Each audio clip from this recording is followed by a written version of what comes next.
Okay, so now we are looking at Daemon Blackfyre? Daemon Blackfyre. Daemon Blackfyre, Leading the Charge at Red Grass Field by Jose Daniel Cabrera Peña. So this is this character from sort of deeper in the history of the Targaryen dynasty. And he is, I think, if I've got this right, looking at things, he is Dany's great-great-great-great-grandfather. Is he? Where is he? We'll ask him. He would know just like that. I don't think so, actually. No? Because he's Daemon Blackfyre. Right? That's what you said, Daemon Blackfyre at the Red Grass Field? Yeah. The Blackfyres were a usurping line. Right. They were the sons of... No, I'm sorry, he's not his grand. He's a bastard claimant to the throne. Yes. Of Dany's great-great-great-great-grandfather. Sorry. Right. Sorry. Aegon, King Aegon IV, also known as Aegon the Unworthy, had a lot of bastards.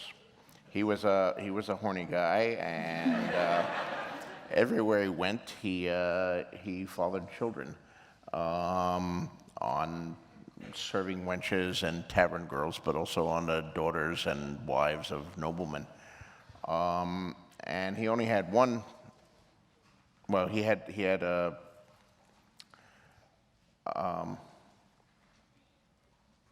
one son by his legitimate wife, who was also his sister in the Targaryen thing, and that was his legitimate heir.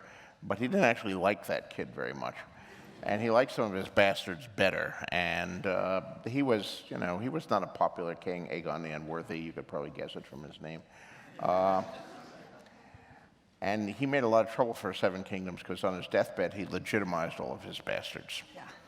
And then that created the question of, okay, now they're legitimate, they're not bastards, where do they fall in the line of succession? And one of the oldest bastards, who was a splendid, looked like a Targaryen, great warrior, charismatic, handsome,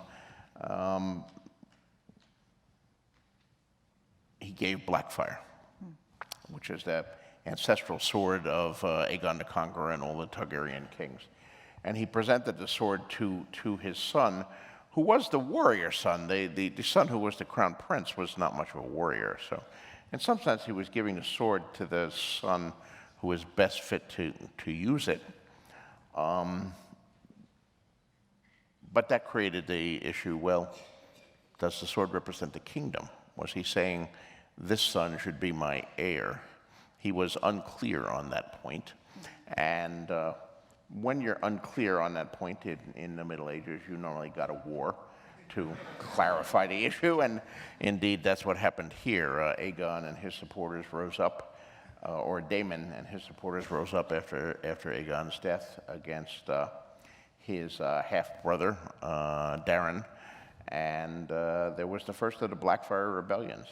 And it was followed by 4 more Blackfyre rebellions because Daemon Blackfyre fathered children of his own, and there was a whole another line of pretenders, the Blackfyre pretenders, that periodically would come invading Westeros and say, no, we're the legitimate kings, and they would try to overthrow the Targaryens.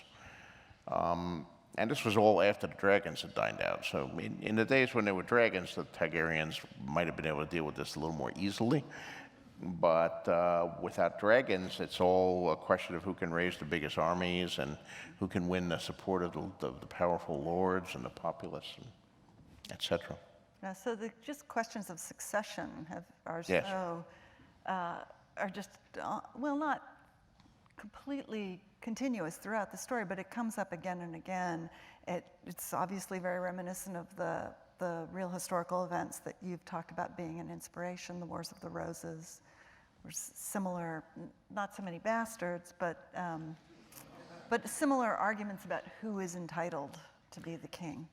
Yeah, I mean, that's, a large part of ancient history and medieval history is devoted to these succession crises. The nation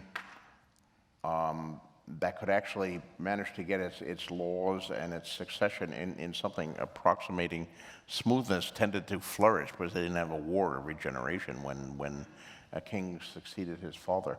But there were always issues that weren't really quite clear, or where they thought, well, this person has a claim, but this person also has a claim, so which claim do you go with? And you see that in English history too. All right, now here.